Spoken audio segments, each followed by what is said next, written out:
لیکن اس وقت صوبائی حکومت کیا ایفرٹس کر رہی ہے؟ کیونکہ عوام میں ٹیرر پایا جاتا ہے، خوف پایا جاتا ہے، خصوصی طور پہ جنوبی اضلاع کی عوام میں، دیگر علاقوں میں، ایون پشاور میں لوگ خوف کے عالم میں مبتلا ہیں. تو حکومت، صوبائی حکومت کیا اقدامات کر رہی ہے؟ جی آپ نے خود ہی کہہ دیا کہ 2009 اور 10 والے حالات بن رہے ہیں. تو اس وقت کون سی حکومتیں تھیں اور کون سی پالیسیاں تھیں، انہی کا وہ نتیجہ تھا. اتنے آپریشن کرنے کے باوجود کس کے آپریشن کا فائدہ نہیں ہوا، الٹا نقصان ہوئے ہیں. اس کے بعد جب ہم آئے، ہم نے سنبھالا اور پھر ہمیں ختم کرنے کی پالیسی بنا لی گئی، تو اسی سے یہ حالات بنے ہیں. میں آپ کو یقین دلاتا ہوں کہ انشاءاللہ ہم نے آتے ہی اپنی پولیس پہ بہت کام کیا ہے، اسٹرکچر کرنے کے لیے کام کیا ہے، مزید بھی ہم کام کر رہے ہیں. اور یہی وجہ ہے کہ اچھا مقابلہ کر رہی ہے پولیس، اور اس سے بہتر بہت سارا کام پہلے بھی ہونا چاہیے تھا. اب میں چھوٹی سی بات کرنا ضروری سمجھتا ہوں. فار ریکارڈ، آج سے 10 سال پہلے پختونخوا صوبے نے 4000 بندوقوں کے لیے پیسے جمع کرائے تھے. اس کا ڈالر کا ریٹ پتہ نہیں کیا تھا اور آج کیا ہے، کیش. جب میں آیا تو ایک بندوق بھی نہیں ملی تھی 10 سالوں میں. تو آپ مجھے بتائیں کہ ایک صوبہ دہشت گردی سے جنگ لڑ رہا ہے اور آپ اس کو بندوقیں تک پیسے دینے موجود مہیا نہیں کر رہے، تو آپ سیریس ہی نہیں ہے اس کام کے لیے. اور جو یہاں بیٹھے ہوئے تھے ان سے ہی میرا سوال ہے کہ آپ سوئے ہوئے تھے ستو پی کر کہ آپ یہ مانگ نہیں رہے تھے چیز؟ الحمدللہ آتے ہی ہم نے کام شروع کیا. اب تک ہمیں تقریباً 500 بندوقیں اس میں مل چکی ہیں جو ہم آگے دے چکے ہیں، اور مزید بھی ہمیں انشاءاللہ جو انہوں نے دینی ہے ہمیں ٹائم یہ دیں گے. ساتھ ساتھ ہم اپنی بختر بند گاڑیوں کو آرڈر دیا ہوا ہے، وہ بھی چونکہ آپ کو پتہ ہے پریکیورمنٹ کرنے کے لیے یہاں پہ جو مسائل ہوتے ہیں، جو یہاں پہ ہرڈلز ہیں جو بنائی گئی ہیں، اس میں کام سلو ہو رہا ہے، لیکن ہمیں وہ مل رہی ہیں. بلٹ پروف گاڑیاں بھی ہیں، بہت سارا اسلحہ ہے، ویپنز ہیں، اکوپمنٹس ہیں جو ہمارا شروع ہے. اور یہی وجہ ہے کہ ہم نے اسٹرینتھن کیا ہے. تو آج پولیس ماشاءاللہ ہماری مقابلہ کرنے کی پوزیشن میں ہے. لیکن یہ کام بہت پہلے ہونا چاہیے تھا، بہت بہتر ہونا چاہیے تھا، بہت ہائی گریڈ ہونا چاہیے تھا. نہیں ہوا، لیکن شکر ہے ہم اس پہ کام کر رہے ہیں اور انشاءاللہ یقین دلاتے ہیں کہ ہم حالات کا مقابلہ کر سکتے ہیں اس طرح کا.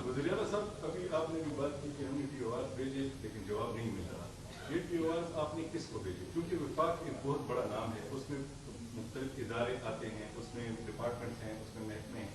یہ آپ نے کس کو بھیجے؟ کیونکہ ہم بھی معلوم کرنے کی کوشش کر رہے ہیں وہاں پہ، تو ہمیں کوئی جگہ نہیں ملی جہاں پہ ٹیوار گئے ہوں. دوسری بات یہ کہ ہمارے کے ساتھ بھی ایک رابطہ ہوا ہے سفیر کے ذریعے.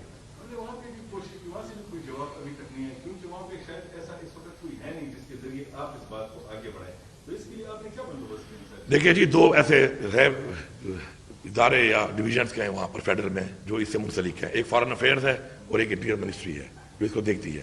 یہ ٹی او آر دونوں کو جا چکے ہیں، اس کے بعد ریمائنڈر بھی ہمارے جا چکے ہیں، لیکن ابھی تک ہمارے ساتھ بات چیت نہیں ہو رہی بیٹھ کر. تو میں کیا کہوں اس بارے میں. افغانستان کے ساتھ تو ہم نے اپنے لیول پہ تو بات چیت شروع کر دی تھی، لیکن اب جب تک سرکاری لیول پہ ٹی او آر بننے کے بعد ایک پراپر یہاں بیٹھ کے ہماری ٹی او آر فائنل نہیں ہوتے، تو اس وقت تک ہمارا وفد تو نہیں جا سکتا، کیونکہ یہ ہمارے صوبے کا ڈومین نہیں ہے، پروونشل ڈومین نہیں ہے اس کا.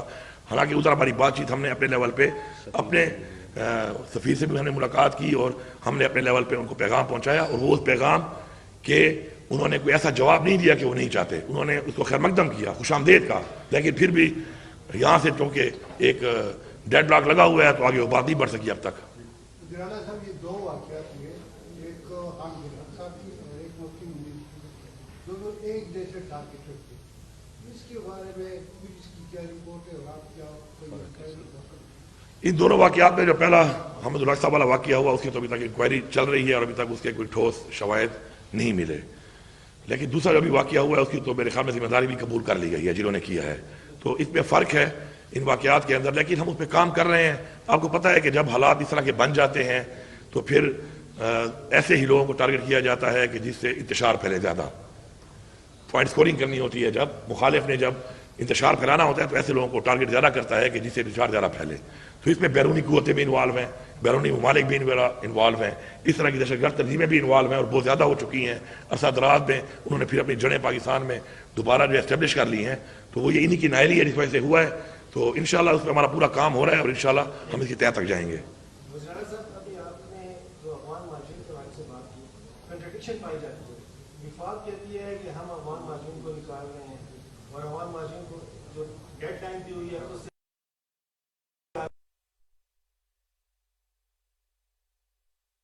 سے بھی دی جائے. تو یہ جو کنٹرڈکشن ہے تو اس کا آپ کیا سمجھتے ہیں، اس کا اثر جو ملک کی صورتحال ہے اس پہ نہیں پڑ رہا ہے کہ حکومتیں جو ہے تو ایک یکسو نہیں ہے ایک مسئلے کو حل کرنے کے لیے؟ اور جس میں ٹیررزم میں آپ نے پولیس کے حوالے سے بات کی تو جو آئی جی نئے آئے ہیں انہوں نے ایک سمری کہتے ہیں سمری بھیجی ہوئی ہے جس میں کہ تنخواہوں کے حوالے سے ہے، ان کے جو بلڈنگز ہیں وہ ختم ہو چکی ہیں ان کے بنانے کے، دو چار وہ کہہ رہے ہیں کہ ابھی تو وہ سمری اپروو نہیں ہو رہی. تو آپ کہہ رہے ہیں پیسے ہیں ہم سب کچھ دے رہے ہیں، لیکن جب آئی جی سے بات کرتے ہیں اور جب آئی جی یہ بات کرتے ہیں اور ساتھ آئی جی بھی بات کرتے ہیں کہ یہاں خیبر پختونخوا میں پنجاب سے یا دیگر علاقوں سے جو پولیس افسران ہیں وہ یہاں آنا نہیں چاہتے کیونکہ ایک تنخواہ کم ہو جاتی ہے، دوسرا یہ ہے کہ ان کو جو ہے تھریٹ شروع ہو جاتا ہے۔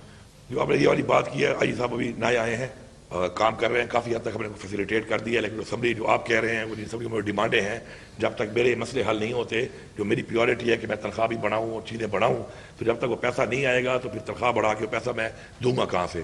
تو اس میں باقی چیزوں پہ کام ہو چکا ہے۔ کچھ چیزیں ایسی ہیں کہ جو ان کے مطابق ٹھیک ہے کہ ہم پاکستان میں اگر پنجاب میں اتنی ہے کیونکہ پنجاب میں رہے ہیں، یہاں پہ کیوں کم ہے، لیکن اس کی وجوہات یہی ہیں کہ ہمیشہ ہمیں پیچھے رکھا گیا، ہمیں اپنے جائز پیسے نہیں مل رہے، ہمیں اپنے جو لائبلٹیز ہیں وہ نہیں دی جا رہی، ہمیں جو روٹین کی ریسپٹس ہیں وہ نہیں دی جاتی ہیں۔ تو یہ وجوہات ہیں جس کے اوپر ہم ابھی کام کر رہے ہیں کہ ختم کریں اور اس کے بعد ہم ان چیزوں کو بڑھائیں۔ دوسری جو آپ بات کریں افغان مہاجرین کے حوالے سے، دیکھیں افغان مہاجرین ہمارے پڑوسی ہیں، تھے اور رہیں گے افغان، ہم نے ان کو یہاں پہ اپنے سینے سے لگایا، لیکن دیکھیں ہر ایک گورنمنٹ کی اور ایک سوچ اور پالیسی ہوتی ہے، ہر ایک پارٹی کی بھی ہوتی ہے، ہر انسان کی بھی ہوتی ہے۔ ایز اے پالیسی ہم فیل ہوئے ہیں ہمیشہ اور اسی وجہ سے ہم نقصان اٹھا رہے ہیں۔ میں یہ سمجھتا ہوں کہ لاسٹ ٹائم بھی ہم نے اس طریقے سے افغان مہاجرین کو واپس بھیجنا شروع کر دیا۔ آپ نے دیکھا کس طریقے سے ایک تذلیل ہوئی ان کی کہ وہاں پہ اون نہیں کر رہے تھے، کوئی بندوبست نہیں تھا، یہاں سے آپ نے دھکیل دیا بچے، عورتیں، خواتین، اور وہاں پہ جس طریقے سے ان کے ساتھ ایک رویہ ہوا، میں سمجھتا ہوں کہ یہ ہیومن رائٹس وائلیشن ہوئی ہے، بدترین ہیومن رائٹس وائلیشن ہوئی ہے جو نہیں ہونی چاہیے۔ دوسری بات، میں تو بڑا خوش ہوتا ہوں، بیلجیم کا جزیرہ بھی لے لیتا ہوں اور بیلجیم میں جو ہے نا اس کی میں نیشنلٹی بھی مانگتا ہوں۔ سارے کے سارے جو یہاں بیٹھے ہوئے ہیں، یہ جو ہمارے سارے ڈیسیجن میکرز، امریکہ، یو کے، کینیڈا، ان کی نیشنلٹی لینے کے لیے ہر وقت بلبلا رہے ہوتے ہیں اس طرح۔ ایک افغانی اگر پاکستان کی نیشنلٹی لینا چاہتا ہے تو کیا افغانستان دنیا میں نہیں آتا؟ کیا افغانستان اس دنیا کا ایک ملک نہیں ہے؟ کیا اس کے لوگوں کے وہ ہیومن رائٹس نہیں ہیں، فنڈامنٹل رائٹس نہیں ہیں جو پوری دنیا کے ہیں؟ ہم چیک کریں، اور ایک بندہ اگر کلیئر ہے تو ہمیں دینی چاہیے، ہم کیوں نہیں دے رہے؟ یہی سے نفرتیں پھیل رہی ہیں، یہی غلط پالیسی ہیں کہ نفرتیں پھیلتے پھیلتے آج ہم یہاں تک اس جگہ پہ پہنچ گئے ہیں۔ میں بالکل اس حق پہ نہیں ہوں جب تک وہاں ان کے لیے پراپر بندوبست نہ ہو، جب تک وہاں پہ وہ جانا نہ چاہیں، اس طریقے سے ان کو نکالنا، اس طرح کی پالیسی اب یہ کہہ رہے ہیں فی الحال، جب اس پہ عمل نہیں آئیں گے کرنے کے لیے تو بحیثیت صبح جو لوگ میرے پاس یہاں پہ ہیں میں اس میں پھر اس وقت بات کروں گا کہ میں ان کو الاؤ کرتا ہوں، میں صحیح سمجھتا ہوں، نہیں سمجھتا تو اس وقت کریں گے، لیکن میں بالکل اس پالیسی کو بالکل میں اس کو انڈورس نہیں کرتا۔ یہ غلط ہے، یہ ان ہیومن ہے، یہ فنڈامنٹل رائٹس کی وائلیشن ہے، انٹرنیشنل فنڈامنٹل رائٹس کی وائلیشن ہے، اور کسی انسان کو کسی ایسی جگہ پہ ضرورت بھیجنا کہ جہاں پہ اس وقت اسٹیبلٹی نہیں ہے اور وہ جانا نہیں چاہتا، اس کو وہاں پہ موت کے منہ میں دھکیلنا جو ہے، یہ میرے خیال میں انسانیت سے بھی ایک باہر نکلنے والا ایک گھٹیا عمل ہے۔ یکم کے بعد یہاں اس صورت میں جو افغان مہاجرین ہیں وہ یہاں پہ رہیں گے، ان کو آپ لوگ نہیں نکالیں؟ ابھی تک انہوں نے پلان بنایا ہوا ہے کہ نکالنے کا، اور مجھ سے ابھی تک ان کی بات چیت پہ نہیں ہوئی۔ میں اس حق میں بالکل نہیں ہوں۔ جب مجھ سے یہ بات کریں گے کس طرح نکالنا ہے، کس طرح بھیجنا ہے، کس کس کو نکالنا ہے، کس وجوہات کی بنا پہ نکالنا ہے، وہاں پہ اس گورنمنٹ کے ساتھ کوئی بات چیت کر کے ان کو کوئی وہاں پر وہ اون تو کرے نا۔ اس طرح کیسے نکالنا ہے کہ میں بارڈر کے باہر پھینک دوں ان کو؟ تو میں بالکل اس کے حق میں نہیں ہوں۔ جب یہ آ کے اس پہ پراپر بات کریں گے پھر میں اپنے صوبے کے مطابق، اپنی سوچ کے مطابق، اپنی پالیسی کے مطابق وہی کروں گا جو مجھے سوٹ کرتا ہے۔ میں وہ ایسا کام ان کو نہیں کرنے دوں گا جو میرے صوبے کو سوٹ نہ کرے، میری پالیسی کو سوٹ نہ کرے، میرے کلچر کو سوٹ نہ کرے، میرے روایات کو سوٹ نہ کرے، تو میں بالکل اجازت نہیں دوں گا۔ جو کچھ ہوا، جو ادارے ہیں وہ ایک پارٹی کے پیچھے پڑ گئے تھے، وہ تو آپ کی پارٹی کا ان کا مسئلہ تھا، ایک صوبے کے چیف ایگزیکٹو ہیں، کبھی ملاقات میں بات کی آپ نے آرمی چیف سے کہ آپ کے ادارے کا جو کام ہے وہ کام کیوں نہیں کر رہا؟ یہاں دو صوبے میں لوگ مر رہے ہیں تو اپنا کام وہ خود ٹھیک کیوں نہیں کر رہے؟ بار بار میں یہ بات کرتا ہوں، لیکن یہاں پہ ایک اور بھی مزے کی بات ہے نا، جس طرح آپ سب بھائی بیٹھے ہیں نا، تو میں جس میٹنگ میں جاتا ہوں نا تو مزے کی بات ہے میں اکیلا ہوتا ہوں۔ وہ جو میرے ساتھ دو تین ہوتے ہیں نا یہاں والے، وہی وفاق کے نیچے آتے ہیں، وہی میرے ساتھ نہیں ہوتے وہاں پر۔ تو میں تن تنہا لڑتا رہتا ہوں، تن تنہا جنگ لڑتا ہوں، اور میں لڑتا رہوں گا۔ میں نے بار بار یہ بات کی، میں نے اسی میڈیا کو بھی اپڈیٹ کیا ہر اس بات کے اوپر، تاکہ میڈیا کو پتا ہو کہ میں نے یہ بات کی، اور میں بار بار یہ بات کرتا رہا، ان کو صحیح پالیسیاں، گائیڈ لائنز دیتا رہا ہوں پالیسیوں کی، لیکن انفارچونیٹلی اس وقت ان کو احساس ہی نہیں ہے اس چیز کا۔ یہ ابھی بھی اس کام پہ لگے ہوئے ہیں کہ پی ٹی آئی والوں کا گھر کیسے توڑنا ہے، پی ٹی آئی کا پنجاب میں پی ٹی آئی کے لوگوں کو کس طرح ہراس کرنا ہے، کس طریقے سے پی ٹی آئی کو ختم کرنا ہے۔ ان کی فل فلیج پوری اسٹرینتھ، پوری قوت اس پہ ضائع ہو رہی ہے، اور یہ اس پہ مکمل ناکام بھی ہو چکے ہیں، لیکن باز نہیں آ رہے۔ مطلب کہ شرم آنی چاہیے پنجاب کے اندر جب ہم بات کرتے ہیں ہیومن رائٹس کی، جب ہم بات کرتے ہیں ویمن رائٹس کی، جب ہم بات کرتے ہیں انسانی حقوق کی، تو اس کے بعد لوگوں کے گھروں میں گھس کر جس طریقے سے گھروں کو توڑا جا رہا ہے، خواتین کے ساتھ جو ہو رہا ہے اس وقت، جو جیلوں میں ڈالا ہوا ہے آسمی راشد جیسی جو کینسر پیشنٹ ہے، اتنی بوڑھی عورت ہے، اور بیٹھ کے جو ہے نا ٹک ٹاکر صاحب آتی ہیں اور جو آ کے جو ہے نا کہانیاں سنا رہی ہیں، اور وہ کہانیاں جو ہے نا چل رہی ہیں اس ملک کے اندر. اس سے سوال کرو کہ تمہارے مورل اقدار کیا ہیں؟ Where your moral stands? یہ کیا کر رہے ہو تم لوگ؟ چیف ایگزیکٹو تمہارے صوبے میں کیا ہو رہا ہے اور تمہارے آرڈر پہ ہو رہا ہے کہ گھر توڑو، پرچے کاٹو. ایک بندے نے اسے بیان دیا، اس نے وہ ایک ڈرامہ تھا، اس کے اوپر اس نے ایک بات کر دی کہ جی یہ ڈرامہ بنایا گیا SBR کی طرف سے، اور اس میں چار قسم کے لوگ دکھائے گئے. ایک آرمی آفیسر تھا، ایک جرنلسٹ تھا، ایک پالیٹیشین تھا، اور ایک چوتھا جو ہے بیوروکریٹ تھا. اس پہ بنایا، اس پہ اس نے اپنا ایک کمنٹ دے دیا. آپ وصول نے دیکھ کر اس پہ کیا کہا اس نے، اس کے اوپر بندے کو FIR دے دی گئی. اب آپ یہ بتائیں کہ جب اتنا آپ کو حق نہیں ہے بات کرنے کا، آپ کو اتنی آزادی نہیں ہے بات کرنے کی کہ آپ کوئی بات کریں جو کسی کو پسند نہ آئے تو آپ FIR ہو جائے، آپ کا گھر توڑ دیا جائے، آپ کو اٹھا لیا جائے، آپ کو غائب کر دیا جائے، تو مجھے آپ بتائیں کہ ملک آگے کیسے بڑھے گا؟ جب ملک کے لوگ ملک کو اون ہی نہیں کریں گے، جب وہ بات ہی نہیں کر سکیں کہ جو سمجھ رہے ہیں کہ ان کے ملک کے لیے بہتر ہے، اس ہمارے معاشرے کے لیے بہتر ہے، ہماری قوم کے لیے بہتر ہے، تو ملک کہاں جائے گا؟ تو ملک اس طرف جا رہا ہے، اور یہاں پر کوئی پرواہ ہی نہیں ہے. یہاں پہ وہی ایجنڈے شروع ہیں. فارم 47 کے تحت حکومت کو لانا ایک کتنی بڑی زیادتی ہے ایک قوم کے ساتھ، ایک جمہوریت کے ساتھ. پرواہ بھی نہیں ہے، ڈھیٹ بنے ہوئے ہیں، لگے ہوئے ہیں، بے شرموں کی طرح لگے ہوئے ہیں. حالات اب چیک کریں، وہاں پر کھانیاں اکانومی بڑی اوپر جا رہی ہے. کہاں سے جا رہی ہے بھائی؟ لوگوں سے جا کے پوچھو. مہنگائی چیک کرو، بجلی پہلے تو ہے نہیں، جب ملتی ہے اتنی مہنگی ہے کوئی برداشت نہیں کر پاتا. اسی طرح آپ بازار میں جاؤ، مارکیٹ میں بزنس کا کیا پوزیشن ہے؟ کوئی کاروبار ہی نہیں ہے مارکیٹ کے اندر. لوگوں کے پاس وسائل ہی نہیں رہے کہ وہ اچھی زندگی گزار سکے. ایک طرف یہ حالات ہیں، یہاں پر اوپر بیٹھ کر پریشر دے کے آپ لوگوں کو بھی پریشر دے کر، میں تو صاف بات کرتا ہوں، ایک نئی کہانی پہ مجبور کیا جاتا ہے. پھر آپ لوگ وہاں تو بیچارے کر لیتے ہیں، پھر اپنے ویلاگ میں یا کہیں سائڈ میں بیٹھ کے اپنی بات بھی کر لیتے ہیں تھوڑی تھوڑی. اس میں بھی پیچھے ریفونیں آنا شروع ہو جاتی ہیں کہ یہ کیوں بولا ہے. میں یہ سمجھتا ہوں کہ چلو ایک بڑی بات کر ہی دیتا ہوں. رات کو میرا ایک بڑا قریبی فیملی فرینڈ ہے ہمارے، چونکہ میرا والد صاحب بھی آرمی میں تھے اور میرا بھائی بھی آرمی میں تھا.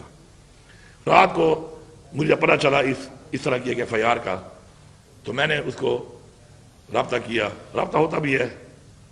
میں نے اسے ایک بات کہی ایز این آرمی فیملی، کیونکہ میں آرمی فیملی ہوں، یہ میرے ساتھ ایک چیز لگی ہوئی ہے. تو میں نے اسے ایک بات کہی. میں نے اسے یہ کہا، میں نے کہا آج یہ وقت آ گیا ہے کہ پتہ نہیں کون ڈائریکشن دے رہا ہے، کون مشورہ دے رہا ہے، اور کن پالیسیوں پہ کام ہو رہا ہے، اور ہم کس طرف میں نے کہا جا رہے ہیں. کیونکہ اس کے والد صاحب میرے والد صاحب کے کورس میٹ تھے، اکٹھے ہمارے فیملی ایک تعلق تھا. پھر وہ میرے بھائی کا کورس میٹ تھا، اس نے بھی ارلی ریٹائرمنٹ لے لی، لیکن آرمی کے ساتھ آج بھی کام کر رہا ہے وہ ڈیفینس اس پہ. تو میں نے اسے کہا کہ ہمیں ان چیزوں کو سمجھنا چاہیے، سوچنا چاہیے. آج فاصلے بڑھ رہے ہیں، نفرتیں بڑھ رہی ہیں. اگر ہم کوئی کردار ادا نہیں کریں گے کون کرے گا؟ ہمیں کردار ادا کرنا پڑے گا. آج ایسے حالات بن چکے ہیں، کسی واقعے کے بعد فون کرنے پڑتے ہیں کہ آپ اسٹیٹمنٹ دے دیں. کہاں کھڑے ہیں ہم؟ فون کر کے ہمیں اسٹیٹمنٹ دینی پڑتی ہیں. فونیں کرتے ہیں کہ جی آپ اسٹیٹمنٹ دیں کوئی حق میں. تو ایک جو ڈسٹینس آ رہا ہے قوم کے درمیان میں، اداروں کے درمیان میں، جو نفرتیں پھیل رہی ہیں، اس کو ہمیں سمجھنا چاہیے. ہمیں اس کے اوپر پردہ نہیں ڈالنا چاہیے. ہم پردہ ڈالتے جائیں گے، ایسے حالات بن جائیں گے جو کنٹرول میں بھی نہیں رہیں گے. پہلے ایک دفعہ ہم اتنا بڑا نقصان اٹھا چکے ہیں. کیا ہوا 71 میں؟ کیا ہوا؟ ہمارا ملک ٹوٹ گیا. ہم نے سبق نہیں لیا اس سے. آج ہم پھر وہی اقدامات، وہی پالیسیاں، وہی کارنامے، وہی تجربے کر رہے ہیں. تو میرے خیال میں اس پہ سیریسلی بیٹھنا پڑے گا. پالیٹکس کو ایک سائڈ پہ رکھنا پڑے گا. ملک کی سالمیت کے لیے جو ہم نے فیصلے لینے ہیں ان کو علیحدہ رکھنا پڑے گا، اور اپنے ہر ادارے کو اپنا کام کرنا پڑے گا. بجائے ادارے اپنا کام چھوڑ کر اور کاموں میں پڑیں گے تو یہ جو حالات آپ کے سامنے ہیں یہ اسی کا رزلٹ ہے. اور اگر ابھی بھی ٹھیک نہ ہوئے تو اس سے بدتر رزلٹ کی بھی امید ہے، اللہ نہ کرے. لیکن میں نہیں سمجھتا ہوں کہ ان پالیسیوں کے ساتھ اور ان حالات کے ساتھ جو ہم جس طرف ہم بڑھ رہے ہیں آگے، تو ہم ان چیزوں کا چیلنج کا مقابلہ کر سکیں. بارڈر بند ہے، ابھی 1 مہینہ ہونے والا ہے. معیشت پہ بھی اثرات پڑ رہے ہیں، تعلقات پہ بھی اثرات پڑ رہے ہیں، اور اب یہ صوبے کا حصہ ہے اس حوالے سے. تو اس حوالے سے آپ کی کوئی بات ہوئی ہے، کوئی ایفرٹ، کیا کچھ؟ ہماری پوری کوشش ہے. 2 دفعہ جرگہ بھی ہم نے کرنے کی کوشش کی ہے. ظاہری بات ہے وہ جرگہ بھی یہی کرتے ہیں بیٹھ کر، تو اس میں کوئی رزلٹ نہیں آیا اس کا. تو اس سے ہمیں تو نقصان ہو ہی رہا ہے. ظاہری بات ہے 1 کروڑ روپیہ ہر مہینے ہمیں وہاں سے آتا ہے صوبے کو. لیکن پیسے کی میں اتنی ویلیو نہیں سمجھتا اس میں، حالات کو سمجھتا ہوں، حالات کی زیادہ ویلیو ہے، اور اس سے جو ہمیں اوور آل نقصان ہو رہا ہے وہ فیڈرل لیول پہ بھی پاکستان کو جو نقصان ہو رہا ہے وہ بہت زیادہ ہے اس سے، لیکن اس کو حل نہیں کر پا رہے، تو یہ نااہلی ہے اور کیا ہے۔ یہی تو باتیں جو میں کر رہا ہوں پہلے دن سے کہ یار بیٹھو، مذاکرات کرو، مسائل کو حل کرو، اس کے بجائے وہ حل جو نہیں ہو رہے تو دہشت گردی کے معاملات بھی ایسے ہو رہے ہیں، لا اینڈ آرڈر کے بھی ایسے ہو رہے ہیں، ٹریڈ بھی افیکٹ ہو رہی ہے، اکانومی بھی افیکٹ ہو رہی ہے، اور اس کے بعد بیٹھ کے ایک بیان دے دینا کہ جی ہم یہ کر لیں گے، ہم وہ کر لیں گے، نئی نئی کہانیاں سنا دینا۔ یہ کہانیاں قوم بہت سن چکی ہے، اب کہانیوں سے بات آگے بڑھ چکی ہے، عملی اقدامات پہ آنا پڑے گا، اور جو پالیسی آپ کی ناکام ہوئی ہیں خدا رہا ان پالیسیوں کو دوبارہ ریوائز مت کرو، ان پالیسیوں کے بجائے اپنی پالیسیوں کو ٹھیک کرو، اپنی پالیسیوں کو درست کرو، درست سمت کی طرف چلو تو اللہ بھی ہماری مدد کرے گا۔ قوم کو اون کرو۔ دیکھیں کوئی بھی جنگ لڑنے کے لیے، کوئی بھی چیلنج کا مقابلہ کرنے کے لیے جب تک قوم آپ کے ساتھ نہ ہو آپ نہیں کر سکتے۔ یہاں قوم ایک طرف جا رہی ہے، اداروں کی سوچ ایک طرف جا رہی ہے، ریاست کچھ اور سوچ رہی ہے، قوم کچھ اور سوچ رہی ہے، اور اتنا گیپ بڑھ چکا ہے کہ اعتماد ہی ختم ہو گیا ہے۔ وہ کہتے ہیں if you want to win freedom win the crowd، یہاں تو کراؤڈ کہیں اور ہے، تو ہم کیسے اپنے آبجیکٹو اچیو کریں گے، اور یہاں پہ سوچ کچھ اور ہے، اور ڈنڈے کے زور پہ جو ہے نا سوچ بدلنے کے پروگرام بن رہے ہیں، تو ڈنڈے کے زور پہ سوچیں بدلتی تو پھر آج تک پاکستان بہت آگے جا چکا ہوتا۔ ہم نے بڑے یہاں پہ مارشل لا بھی لگائے ہیں، ہم نے یہاں پہ بار بار یہ تجربے بھی کیے ہیں، ہم نے جمہوریت کا بھی ہر تجربہ کر لیا ہے، ہم نے لوکل گورنمنٹ کی بھی تجربے کر لیے ہیں یہاں پر ساتھ ساتھ، لیکن اس تمام تجربوں کے بعد آج پاکستان 76,000 ارب قرضے میں آیا ہوا ہے۔ لا اینڈ آرڈر کی حالت آپ کے سامنے ہے، ملک میں لوگوں کے اعتماد کے حالات آپ کے سامنے ہیں۔ 20 لاکھ لوگ پچھلے ایک سال میں پاکستان چھوڑ چکے ہیں۔ اب آپ ذرا حساب لگائیں کہ اگر یہ سارے کے سارے مزدوری کے لیے بھی گئے ہیں، جو کہ نہیں گئے، کچھ لوگ میرے ساتھ زیادہ ایسے بھی لے کے گئے ہوں گے، کوئی جاب کرنے گئے ہوں گے، تو لاکھوں روپے ایک بندے پہ کاسٹ آتی ہے باہر جانے کے لیے۔ اس کو آپ ملٹیپلائی کریں کتنے ہزار ارب پاکستان سے باہر چلا گیا ہے۔ وجہ ناکام پالیسیاں، ناکام حکومتیں اور ناکام قسم کے ان کے ایجنڈے جو انہوں نے یہاں پہ اختیار کیے ہوئے ہیں۔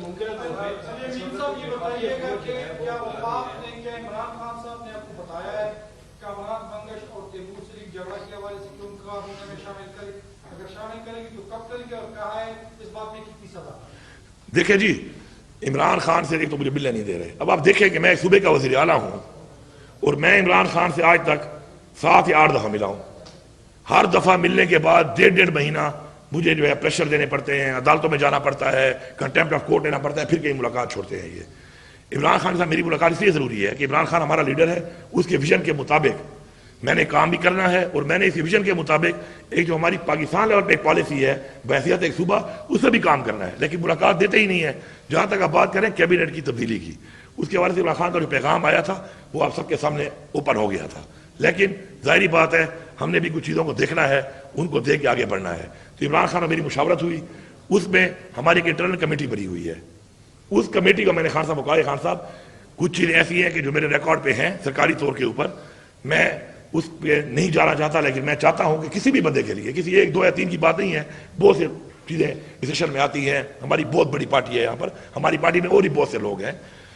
اس حوالے سے ہمارا یہ ہوا کہ انٹرنل کمیٹی جو ہے وہ تمام ہمارے جتنے منسٹرز ہیں، جو ہمارا گورنمنٹ کا گورننس ہے، اس کو بھی دیکھ رہی ہے، ہر ایک کو بلا کر اس کے اندر ایک پورا کام کر رہی ہے، ان کو ساتھ ان پٹ بھی دے رہی ہے، ان کی چیزوں کو بھی بتا رہی ہے کیسے ہو رہی ہے، اور ساتھ ساتھ اس چیز کو بھی ایویلیٹ کر رہی ہے۔ تو خان صاحب سے یہی بات ہوئی تھی کہ سال مکمل ہونے کے بعد پرفارمنس بیس کے اوپر تبدیلی لانی ہوگی، تو جن لوگوں کو لائیں گے یا جن لوگوں کو نکالیں گے تو اپنی انٹرنل کمیٹی کے تھرو کم از کم ان کی ویریفیکیشن ایویلیویشن ضروری ہے کہ کیا تجربے کی بنیاد پہ نہ لائیں، کہ کیا پہلے جو کسی نے کام کیا ہے تو کتنا کیا ہے، بہتر کیا ہے یا نہیں کیا، یا کوئی اور اگر ہے ہم لانا چاہتے ہیں تو وہ بھی پہلے جس جگہ پہ رہا ہے اس کا کیا کردار رہا ہے، اس کی کیا پرفارمنس رہی ہے، تو اس کی بنیاد پہ جب میں دوبارہ ملوں گا تو میرے پاس رپورٹ ایک آئی ہوئی ہے، تو میں ان سے ڈسکس کروں گا، اور پھر جو خان صاحب کا حکم ہے، خان صاحب کی حکومت ہے، انشاءاللہ وی ول موو ہیڈ۔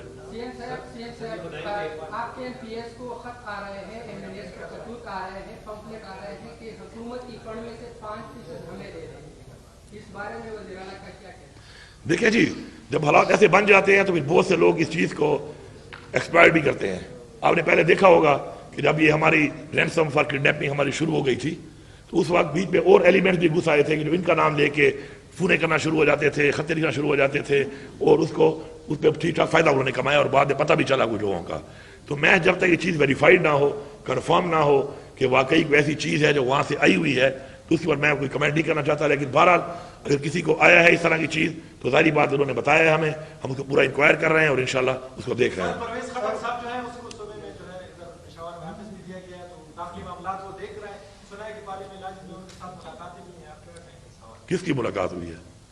پارٹی کی, پی ٹی آئی کی پارٹی لوگوں کی.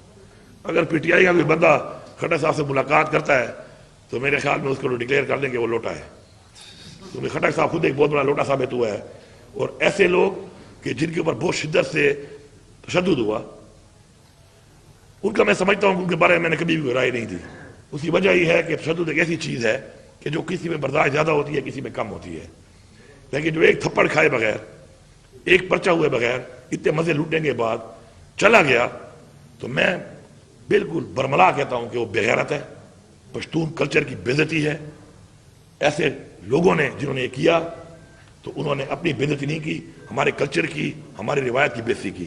میری محمود خان سے بات ہوئی تھی, یہ بات بھی کر دوں آپ کو. محمود خان جب پارٹی چھوڑنے لگا تھا تو خان صاحب مجھے فون آیا کہ نس رہا ہے, یہ کنٹرول کرو اس کو کنٹرول کرو. تو میں چونکہ صبح سے اس وقت تک بن چکا تھا, یہ بعد میں گیا تھا نا کھٹک صاحب کے بعد یہ, اور مان نہیں رہا تھا کہ میں جا رہا ہوں. ہمیں رپورٹ آ گئی تھی کہ یہ چلا گیا ہے, لیکن نہیں مان رہا تھا. میں نے کال کیا اس کو, جب میں نے اس کو کال کیا تو میں نے اسے کہا محمود خان یہ کام مت کرنا, تمہارے پر عمران خان کا بہت بڑا احسان ہے, تمہیں اس نے صوبے کا وزیر اعلیٰ بنایا ہے, یہ کام مت کرنا, یہ تمہیں پولیٹیکلی تباہ کر دے گا, یہ تم بہت غلط کرو گے, اپنی نسلوں کے لیے تمہیں بہت غلط ایک مثال چھوڑ کے جاؤ گے. تو مجھے اس نے کہا یار یہ گھروں میں بیدیاں کرنا شروع ہو گئے ہیں اور میں تمہارا پردہ خراب نہیں کر سکتا. تو میں نے اس کو جواب دیا کہ محمود خان تم اس ہیلی کاپٹر پہ گھومتے تھے اور نیچے ہمارے ساروں کے جو ہے نا بے پردی کرتے تھے, تم اس وقت تمہیں خیال نہیں آیا کہ تمہاری پردی بے دین ہو سکتی ہے؟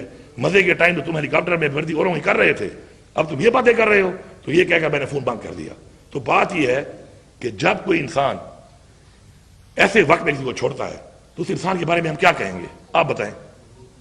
ہاں اچھے وقت میں کسی کو چھوڑے تو ہم کہہ سکتے ہیں اصولوں کی بات ہے, لیکن ایسے وقت میں جب کوئی بزدلی کرے, بغیرتی کرے اور چھوڑ کے جائے, تو میرے خیال میں ایسے بندے کے بارے میں بات کرنا بھی صحیح نہیں سمجھتا.